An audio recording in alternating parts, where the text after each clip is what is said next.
기자초 안지용입니다. 남현희 전청조 사건 서두 정리하고 바로 들어가겠습니다. 자, 일단 여러분 들어보세요. 전청조의 선물은 공범 성립 여부에 어떠한 영향도 주지 않습니다. 핵심은 전청조의 사기 행각을 남현희 감독이 알면서도 전청조를 돕고 그 대가로 금품을 받았는지 여부입니다. 어떻게 들리시나요? 이게 남현희 변호사의 공식 입장입니다. 저를 비롯한 기자들에게 문자로 왔는데 전청조의 선물은 공범 성립 여부에 영향을 주지 않는다. 선물을 받았다고 해도 공범은 아니다. 근데 이번에 돈이 오간 정황까지 확인이 됐죠. 하지만 역시 돈이 오갔지만 공범은 아니다. 이 입장입니다. 이게 법리적으로는 충분히 해석이 가능한데 과연 대중들은 어떻게 판단을 할지, 그리고 법감정에 대중의 생각이 들어가는 건 아니니까 뭐가 중요하겠냐 하는데 남현희 씨 본인이 강조를 하죠. 나는 많은 것을 잃었다.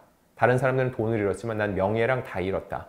남현희 씨가 본인의 이런 대중들이 느끼는 이런 의구심을 풀지 못하면은 법리적으로 아무리 유리한 고지에 올라도 대중들에게 외면받을 수밖에 없다는 겁니다.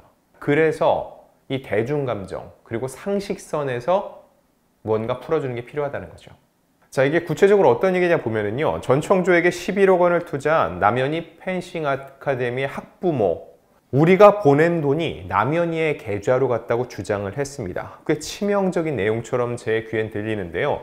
지난 10일 채널A에서 보도된 내용입니다. 전청조의 차명 계좌 내역을 입수해 전청조의 투자 제안을 듣고 그에게 보냈던 이 학부모의 돈이 남현희의 계좌로 흘러 들어갔다고 보도를 했습니다.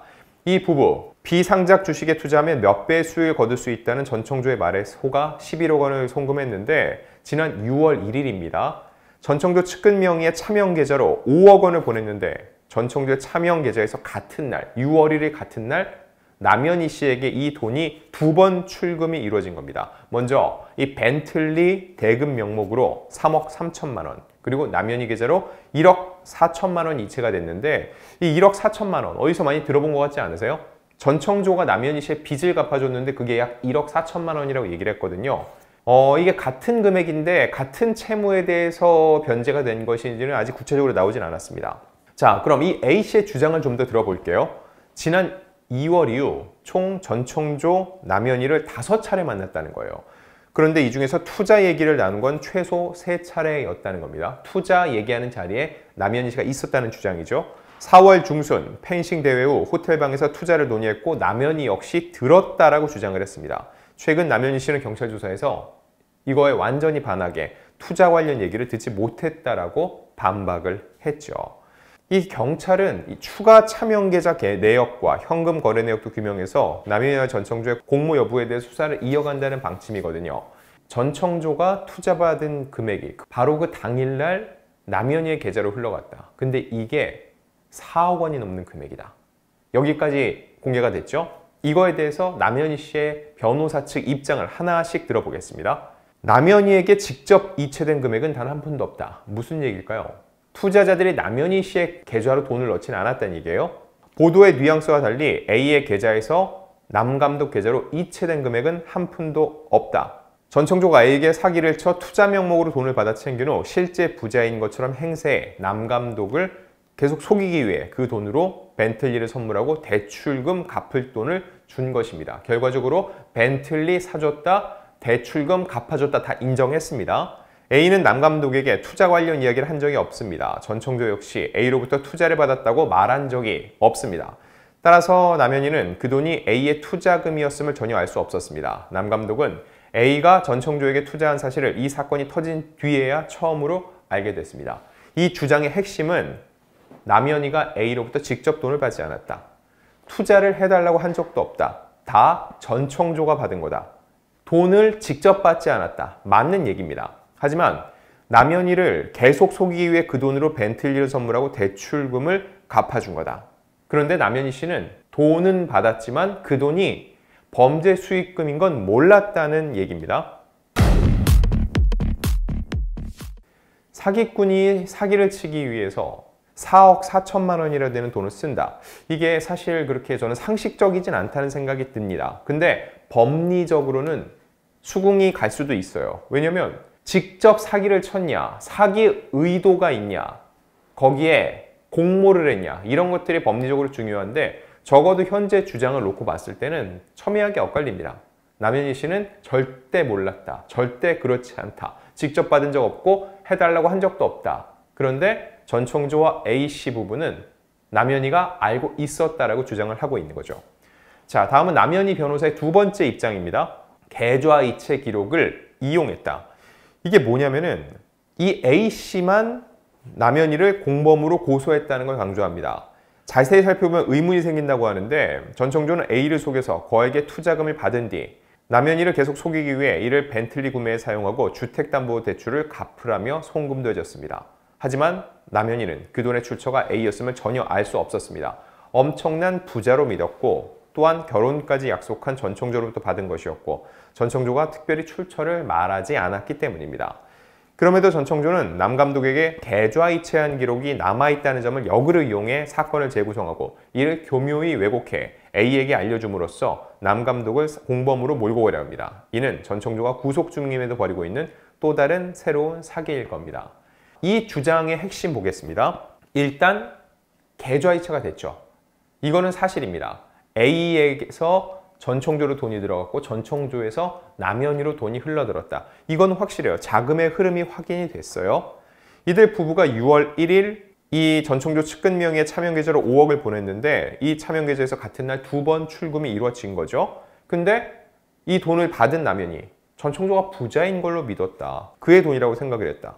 이 내용도 놓고 봤을 때 변호인의 주장은 이겁니다. 그 내역을 부부가 왜 갖고 있겠냐.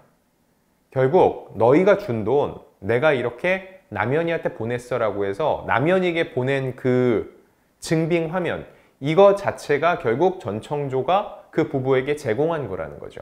결과적으로 전청조가 남현희 씨를 공범으로 끌어들이기 위해서 이렇게 하고 있는 거다라고 했는데 이게 논리적으로는 맞습니다. 그런데 여전히 사기꾼이 5억을 받았는데 자기가 그 5억을 챙기는 게 아니라 4억 4천을 거의 90% 가까운 돈을 다른 사람한테 그날 바로 보내줬다라고 했을 때 더 큰 사기를 위한 하나의 빌드업 과정이라고 볼 수도 있지만 상식적으로 대중적인 인식으로 봤을 때 아무것도 모르는 상태에서 그냥 순수한 의도로 이 돈을 받게 된다. 이게 과연 쉽게 납득이 가는지는 다시 한번 생각을 해볼 부분이라는 거죠. 자, 다음 남현희 변호사 세 번째 입장입니다. 혼인빙자 사기 수법 중 하나입니다. 전청조의 벤틀리 선물과 금전 지원은 남 감독을 금품으로 현혹해 연인관계를 유지하려 한 것으로 혼인빙자 사기 수법 중 하나입니다. 전청조는 20살 무렵부터 혼인을 빙자한 사기 행각을 벌였으며 심지어 남녀 성별을 수시로 넘나드는 충격적인 모습을 보였습니다. 이번 범행에서 전청조는 유명한 남현희를 숙주로 삼아 주변의 부유한 피해자들을 노렸습니다. 전청조가 지금까지 벌여온 사기 행각의 패턴에 주목해 주실 것을 부탁드립니다. 주장의 핵심은 뭔가요? 전청조가 선물과 돈을 준 건 맞다. 받은 것도 맞다. 다만 이는 남현희를 현혹시켜서 연인관계를 유지하려 한 것이다. 아니 근데 그렇다고 이렇게 많은 돈을 쓴다고? 이런 거에 대해서는 남현희를 숙주 삼아 주변의 부유한 피해자를 노렸다. 남현희에게 이만큼 돈을 쓰면은 남현희가 날 믿고 더 부유한 사람들을 데려오지 않을까. 전청조는 그걸 노렸을 거란 주장이고요. 즉 펜싱을 배우려는 자녀들을 둔 재력가가 많은데 그들을 남현희가 데려올 거라고 생각을 했다는 거죠. 물론 이 사기 패턴을 놓고 봤을 때 수긍이 가는 지점도 있습니다. 더 큰 사기를 위해서 어느 정도를 쓴다. 그런데 벤틀리를 포함해서 A 부부의 돈 중에서 4억 4천만 원, 여기에다가 명품 40여 점의 생활비, 엄마 용돈, 여동생 생활비 등 다 하면은 이미 10억 원에 육박하는 돈이 아닐까라는 생각이 듭니다. 근데 현재까지 전청조가 사기친 금액이 약 25억 안팎 정도로 확인이 되고 있는데 여기서 10억에 육박하는 돈이 남현희 씨에게 쓰였다. 이렇게 놓고 봤을 때 사람들은 이 범죄 수익금으로 인해서 현재까지 가장 이득을 본 사람은 누굴까? 누가 그 금전적 혜택을 제일 많이 봤을까를 생각해 보면 누굴 떠올릴까요? 그래서 제가 누차 강조하는 겁니다. 명품 40여 점 경찰에 다 제출했죠. 그동안 받은 현금, 벤틀리 3억, 그리고 이 대출 갚아준 거 1억 4천, 어머니 받은 돈 800만 원, 리스료, 여동생 생활비, 그리고 그동안 이제 남현희 씨가 받았던 대신 내주던 카드값 싹 다 계산을 해서 이걸 현금으로 넣어두라는 겁니다. 경찰에 알고 보니까 이거 전부 다 범죄 수익금이었네요. 제가 잘못 판단했어요. 제 잘못입니다. 해서 이 현금도 범죄 수익금이 원래 주인에게 돌아갈 수 있도록 다시 경찰에 제출하라는 겁니다. 그러면은 이 명품 제출과 더불어서 굉장한 진정성을 획득할 수 있을 거라는 거죠. 자, 다음 남현희 변호사 네 번째 입장입니다. 전청조에게도 공범이 있습니다. 그런데 그 공범은 남현희가 아니라 바로 전청조 자신의 가족입니다. 전청조는 수년 전부터 모친의 농협 계좌를 통해 피해자로부터 억대 투자금을 가로챘습니다. 검찰 공소장에도 기재되어 있습니다. 모친은 전청조가 과거 사기 혐의로 교도소에 있을 때 수차례 합의에 나서기도 했습니다. 또한 남 감독에 직접 전청조의 아버지는 피호텔의 전땡땡 회장이 맞다. 전청조는 뉴욕에서 태어났다며 눈물을 흘리면서 확인해주는 방법으로 전청조의 범행을 적극 도왔습니다. 이외에도 전청조의 사기에 가담한 것은 남 감독이 아니라 전청조의 가족이었음을 보여주는 여러 증거를 순차적으로 공개하겠습니다. 자, 이 주장의 핵심 보겠습니다. 이 거대한 사기 사건의 공범이 분명히 있는데 그건 남현희가 아니다. 전청조의 가족이라는 거죠.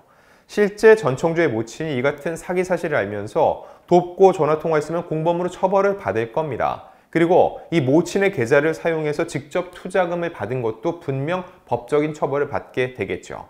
그런데 전청조의 가족이 공범으로서 지금 처벌을 받게 될 것과 남현희 씨가 공범 의혹을 받는 것은 완전히 별개의 문제입니다. 증거를 순차적으로 공개하겠다고 했으나 가족이 공범이니 남현희는 공범이 아니다. 이건 논리적으로 맞지 않아요. 왜냐면은 별개의 문제거든요. 이 가족, 어머니를 보고서는 주변 사람들이 전청조에게 투자를 하는 건 아니기 때문이죠.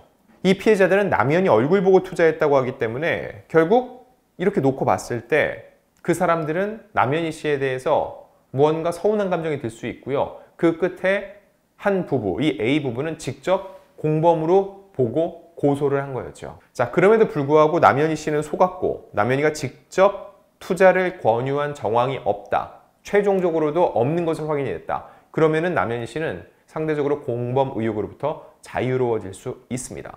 왜냐면 사실 심증과 야 이렇게 했는데 범죄 수익을 많이 남현희 씨에게 줬는데 그래도 공범이 아니야? 이걸로는 공범이라고 볼 수 없습니다, 여러분. 이거는 냉정하게 볼 필요가 있는데 정말로 범죄 수익금인 걸 몰랐고 그냥 단순 재력가에서 나에게 그 돈을 줬다고 생각을 했고 이런 투자받는 과정에서도 투자를 권유하거나 혹은 자기가 직접 받은 게 없으면 남현희 씨는 공범 의혹으로부터 자유로울 수가 있을 것이고 지금 이 부분을 변호인은 주장을 하고 있는 겁니다. 자, 그래서 이 변호인 측의 최종적인 주장은 뭘지 들여다보면은 남현희는 전청조가 투자 사기를 치고 있음을 전혀 알지 못했습니다. 전청조는 자신에게 투자한 사람들이 남현희에게 절대로 이야기하지 못하도록 만들었습니다. 또한 남현희의 일거수일투족을 경원들이 감시하도록 하는 등 일상생활을 완전히 통제했습니다. 이미 전청조에게 정신적으로 제압되어 이 부분이 바로 간혹 나오는 가스라이팅 주장이 아닐까 싶어요. 거액을 투자한 피해자들은 전청조의 지시에 따라 남 감독에게 투자에 관해 한마디도 하지 않았습니다. 이에 관한 많은 증거가 있습니다. 따라서 전청조의 선물 및 금전 지원은 남 감독의 공범 여부에 어떠한 영향도 주지 않습니다. 이게 핵심이겠죠? 남 감독을 이미 공범으로 단정하는 댓글 여론이 아니라 객관적으로 확인할 수 있는 증거를 통해 이 사건의 진실을 파악해 주실 것을 간곡히 부탁드립니다. 이거는 기자들한테 보낸 거니까 이 댓글 반응이 이렇다 말고 정말로 남현희가 공범이라고 생각한다면 확인할 수 있는 객관적 증거를 내봐라. 그래서 지금 기자들이 A씨 측이 남현희에게 돈이 흘러갔던 정황 등 이런 것 등을 이미 경찰은 제출을 했고 그리고 언론을 통해서도 하나하나 이렇게 흘러나오고 있는 거라고 볼 수 있습니다. 자, 근데 여기서 저는 다시 한번 전청조의 주장 하나를 곱씹어 볼 필요가 있다고 생각합니다. 김민석 서울 강서구 의원이 전청조 체포 하루 전인 지난 10월 30일 전청조와 통화한 녹취 내용입니다. 전청조는 이 통화에서 걱정되는 부분은 남현희가 내 사기 행각을 몰랐다는 증거가 무수히 많을 거다. 그것까지 잘 헤쳐나갈 수 있을지 걱정이라고 말했고요. 또 남현희는 공모자나 방관자가 아니라는 증거를 굉장히 많이 가지고 있을 것. 카톡에서 그런 대화를 한 적이 한 번도 없다. 근데 내 기억으로는 너한테 그만 이용당하고 싶다는 발언을 카톡으로 썼고 내가 반문으로 이용하는 것 아니다라고 얘기한 기억이 있다고 얘기했습니다. 자, 일단 이 내용만 놓고 보면은요, 전청조가 그의 사기 행각을 남현이가 몰랐다는 뉘앙스로 해석이 되기도 합니다. 그런데 그 내용 끝에 무슨 얘기를 했죠? 너한테 그만 이용당하고 싶다라는 문자를 본인에게 보냈다는 거예요. 그 이야기인즉 남현희 씨가 전청조의 사기 행각을 인지하고 이제 그만하고 싶다고 말한 것 아니냐라는 뉘앙스로 해석될 소지를 완전히 배제할 수는 없다는 거죠. 이런 전청조의 주장이 사실이라면, 즉 너한테 그만 이용당하고 있다는 발언을 카톡으로 썼다. 이 카톡 내용이 확인이 된다면 결국 남현희 씨는 왜 이런 얘기를 썼는지를 해명해야 된다는 거죠. 결과적으로 볼 때 향후 휴대폰, 노트북, 포렌식 조사가 굉장히 중요할 수밖에 없습니다. 여기서 무언가를 지웠으면 포렌식 조사를 통해서 지운 것도 다 복구가 되겠죠. 그럼 지운 시점 역시 언제일지, 이 사건이 불거지고 나서 만약에 삭제한 기록이 있다면 이 삭제 정황은 또 남현희 씨에게 굉장히 불리하게 적용될 수 있습니다. 하지만 반대로 남현희 씨가 제출한 휴대폰과 태블릿, 이런 노트북 등의 삭제 흔적이 전혀 없고 포렌식으로 다 털어봤는데 남현희 씨가 직접적으로 투자 사실을 알고 있었다는 뉘앙스가 담긴 이런 표현이 없다. 그러면 남현희 씨는 상대적으로 이런 공범 의혹으로부터 자유로워질 수가 있겠죠. 자, 이렇게 놓고 봤을 때 결과적으로는 경찰 수사 결과를 좀 더 기다려 봐야 된다는 겁니다. 남현희 씨 많은 억울함을 토로하고 있지만 본인의 억울함은 어쩔 수 없이 최종적인 수사 결과가 나올 때까지는 어느 정도 감내할 수밖에 없다는 점 말씀드리고 싶고요. 그리고 전청조는 기본적으로 사기꾼입니다. 그래서 그가 하는 얘기 역시 너무 신빙성 있게 듣기보다는 그가 했던 주장들과 여러 가지를 맞춰보더라도 결과적으로는 경찰이 수사 결과 어떤 결론을 내리는지를 지켜봐야 된다는 거죠.